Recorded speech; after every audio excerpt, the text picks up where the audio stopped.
Yeah, yeah, Anyway, back to no fault divorce. My position on it is that we should get rid of it as quickly as possible. That it's detrimental to society. It's been detrimental to society. It's going to remain detrimental to society. That you should have justifications for divorcing. After all, you did give your word and you did make an oath, and men ought stand by their oaths. And Do you so think should that should women. apply to religious people or secular people as well? I think that secularists would largely agree that they should stick by their oaths. Yes.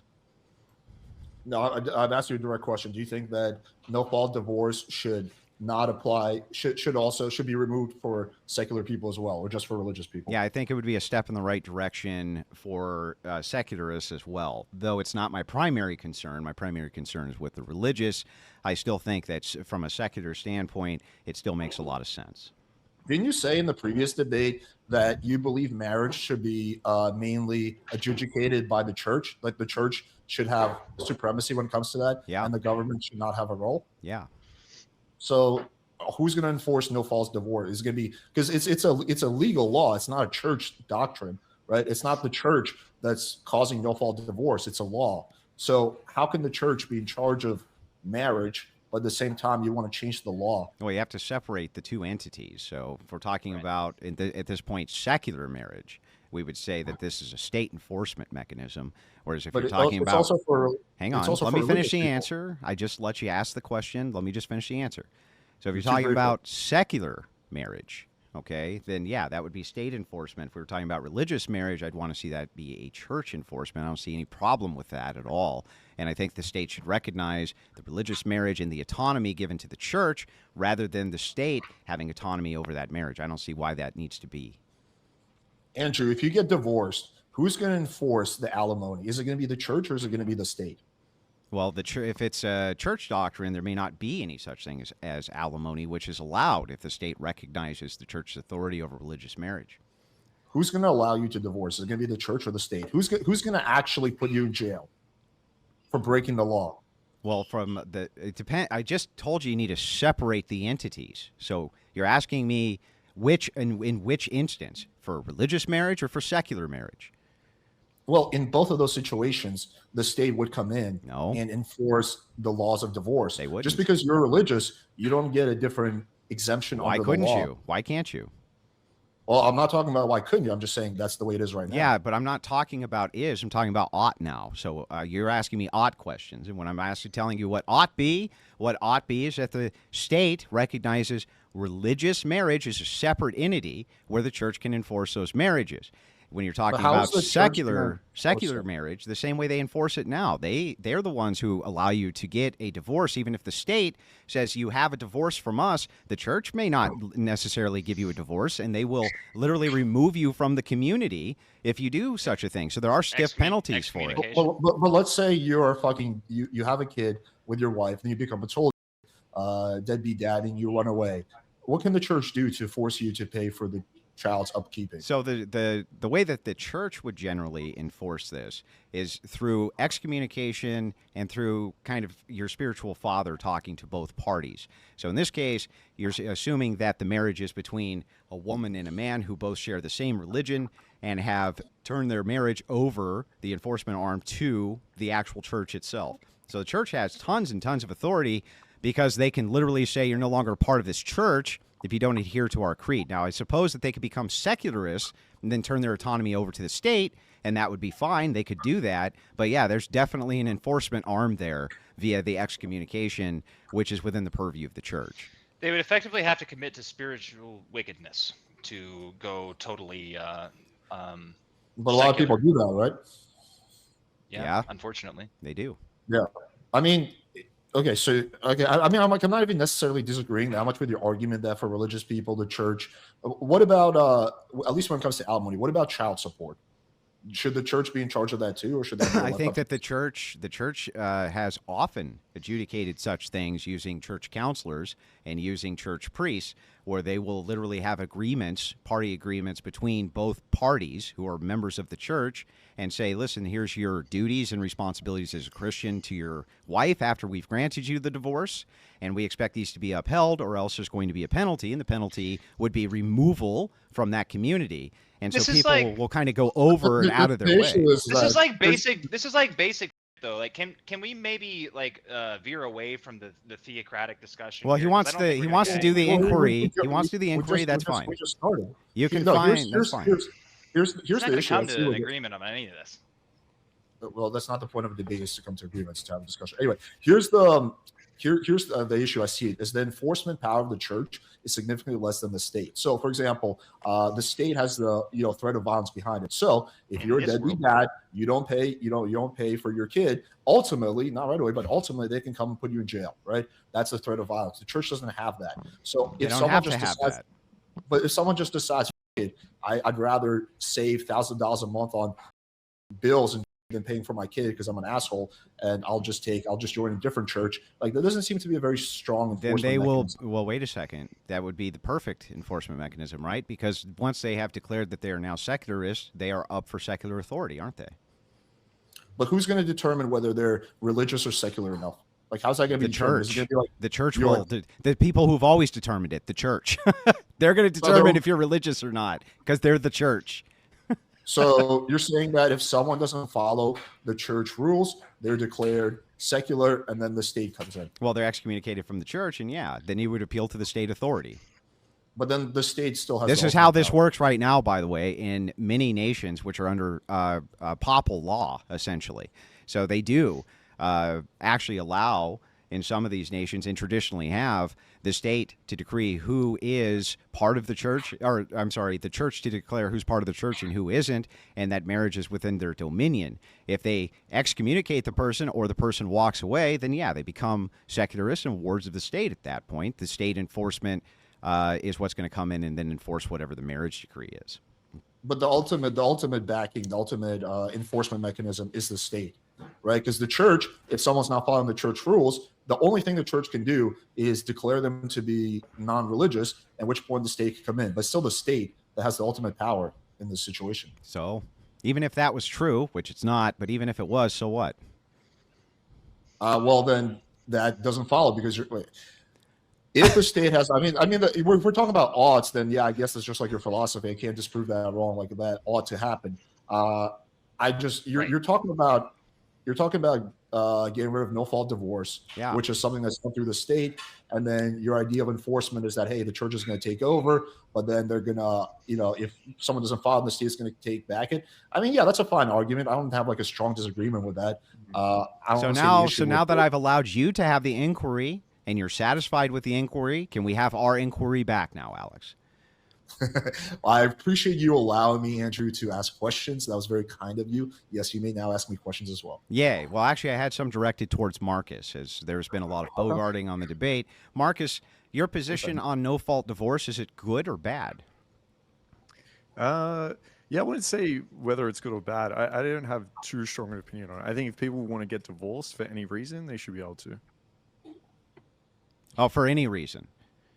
Yeah. Exactly. So what about the fact that they if took a guy wakes up one day and he thinks, you know what, I think I'm happy as single, I don't want to be with this girl anymore, I think he can get a divorce. So if a woman wakes up and says, well, we have 4 children together, but I would prefer to go my boss and go be a you think that there should be no penalties for her, there's no fault for her whatsoever to break up her entire family in order to go do that you don't need any additional justifications for why she should be allowed to break up her entire family?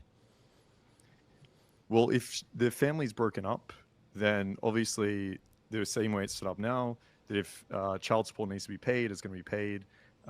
So yeah, that's going to be a consequence. Also, I think there's personal consequences for them, but I wouldn't enforce a consequence as in the wife says, okay, I want a divorce. I would not give her any consequences just because she wanted a divorce. No. So do you agree or disagree that the outcomes for children in intact family homes are far superior to the outcomes of children in non-intact family homes? Would you agree that that's true? Yeah, for the most part. Yeah, so if that's true, then there is more than just a consequence of the individual's happiness. There's an outcome on all of society. If you have no show cause and you just decide that you're going to break up your intact family due to your own hedonistic preference, this would actually be bad even under your worldview, wouldn't it? Yeah, but there's a lot of nuance here. I don't think there's a lot of marriages where the woman's just like, hey, you know what? I just think I want to my boss. Like everything else in this marriage is completely fine. I love my husband, I love my kids, but you know what? I just want to my boss, so I'm gonna like break up this marriage. I don't think that typically is what happens. I think there's a lot of issues, as you spoke to before, right? The reason people get divorced is very complicated. There's a lot of issues going on in the relationship, which sex is one of them that we mentioned earlier. There's a lot of issues. I don't think it's just oh, I just want to, and that's just it, and I just want to my boss. There's many, and so I would argue that I would prefer there to be especially if there's a lot of issues in that relationship. I think the kids sometimes are going to be happier or have better outcomes if the parents are divorced, as opposed to if they stay in an unhappy parental marriage. So this is kind of what I was waiting for you to get into, as all the degens say the exact same thing. They claim that they think that some of the outcomes for some of the people might be better, but you just conceded moments before this that children from intact family homes have better outcomes than children without intact family homes. How can you reconcile those two things, Marcus? For the most part. Yeah, for the most part. So we're talking about optimal again, right? So pointing to the outlier and saying there are some cases where divorce might be optimal. It's not optimal for the most part, is it? If the intact family home is producing the best outcome for the children. Yeah, so I would put a greater importance on the ability for the parents to be able to choose not to be with each other in situations they don't want to be in. So I wouldn't force a wife to stay with their husband if they don't want to be there. Why? Even if it means in a greater percentage of the time that children have worse or better outcomes. I think that the marriage,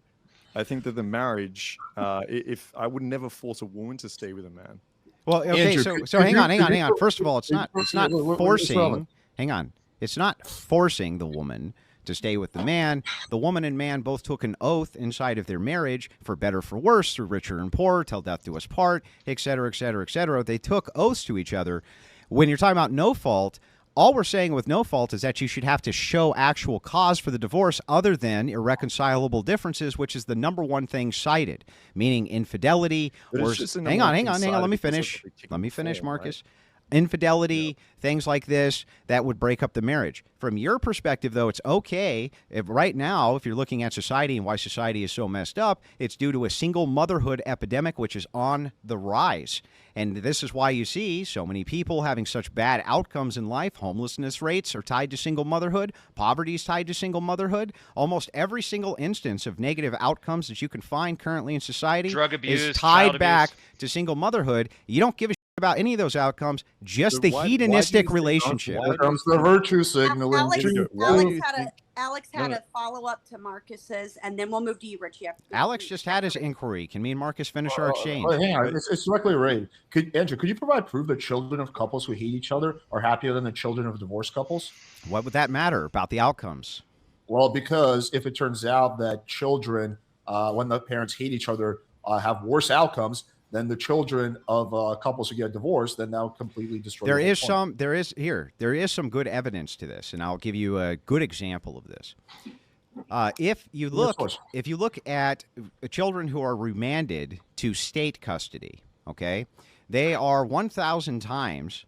Some cases I've seen is between 100 and 1,000. Some it's only as high as 50, but it's a significant amount more that they will actually be abused. Even if they come from an abusive home, the abuse will actually be worse.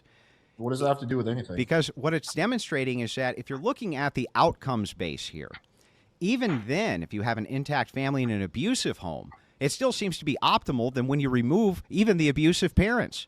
So that does seem to lend some sort of evidence to the fact that even if the parents don't get along, or even if you're in an abusive household with intact parents, that it might be optimal to the alternative. You're making a massive logical leap here. I'm talking specifically about unmarried couples who got divorced, right, versus couples who hate each other and stay together. I don't even have a strong position on this. I'm just wondering whether your premise is even true. Can you provide any proof that the couples who stay together and hate each other, the kids have better outcomes than the couples who get divorced? There's literally no way to find that out because hate is a subjective terminology, right? It's like who This- Like, record. how could you?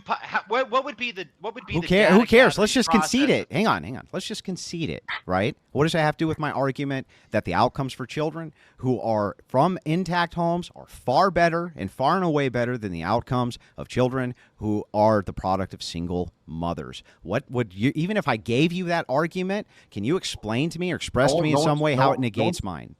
No, I agree with that. Children, on average, children from intact homes will have better outcomes than children from single Then mothers. what? I then think what are we arguing no, this no, this I ancillary think no point one's for? going to disagree with that. Well, because we're talking about no fault divorce, right? So Yes. we're talking about the idea of whether a couple getting divorced is negatively going to impact the children. So what we have to do is look at couples who want to get divorced and don't, and the outcomes of those children versus the couples who actually do get divorced. Why? Because if it turns out that the couples who stay together and don't like each other have worse outcomes, then no fault divorce would probably be a good thing. Okay, so the epidemic of single motherhood, which has spawned almost in line with no fault divorce, are you saying? So you're saying it on both sides of your mouth. On the one hand, you say yes, if there's an intact family unit, that's optimal for the children by all of your data that you're looking at. But your counter argument to this is that there could be some cases where the parents are, in a relationship where they hate each other's guts, and that could disproportionately affect the outcome of the children. Well, your answer's already there, which is if that's true, then we should still see that the intact homes, you're going to have X amount of parents who don't like each other or hate each other or stay together for the kids. The outcomes there still seem to be optimal in comparison to the single motherhoods by the stats. But why does it have to be single mothers? Like you're What else are you going to be if at- you're divorced, bro? Well, you can have a mother and father who both take care of the kid. They do it separately, where the kid. That's not an intact family home. Right. So that's what I'm looking at. So if we're looking at single mothers, sure, I will grant you that those will have worse outcomes. But They're I'm more still interested- considered single mothers if the, But if I'm the more divorced interested father lives in in a separate situations house and is where contributing. What are you talking where about? both of the parents are there for the kid. They're just not married anymore. That's what I'm asking. They're What still does that called have single to, mothers. bro? It's literally, and hang on. 2012, 89% of kids in the psych ward do not have intact families. They come from fatherless home. 90% of homeless kids have single mom. 85% of behavioral disorders, single mom. 70% of kids in juvenile hall, single I'm mom. disagreeing with you.